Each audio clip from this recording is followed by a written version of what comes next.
पहलगाम हल्ल्यातील मृतांच्या कुटुंबातील एकाला सरकारी नोकरी तर कुटुंबियांना 50 लाखांची मदत। मुख्यमंत्री देवेंद्र फडणवीसांची मंत्रिमंडळ बैठकीत घोषणा।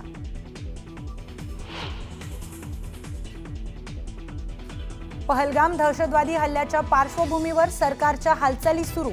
उद्या पुन्हा केंद्रीय सुरक्षा समितीची बैठक होण्याची शक्यता। सीसीएस मीटिंग नंतर सीसीईएची ही बैठक होणार।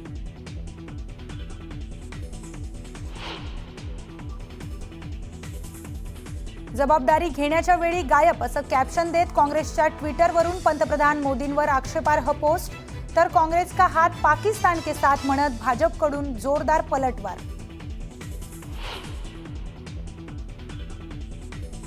झेंडावंदन म्हणजे पालकमंत्री पद दिलं असं होत नाही, तर मी अजून तलवार मॅन केलेली नाही। सब्र का फल मीठा होता है।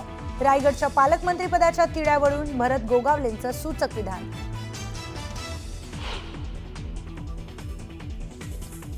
झेंडावंदनाच्या मुद्द्यावर बोलण्यास आदिती तटकरेंचा नकार। पत्रकारांच्या प्रश्नाला चुकवत तटकरेंचा काढता पाय।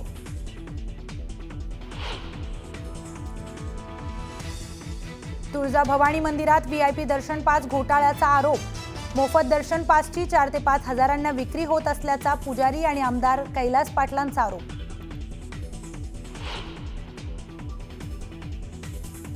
मुंबईतील वांद्र्यात शोरूममध्ये भीषण आग। अग्निशमन दलाच्या 15 गाड्या घटनास्थळी। आगीत शोरूमचं मोठं नुकसान।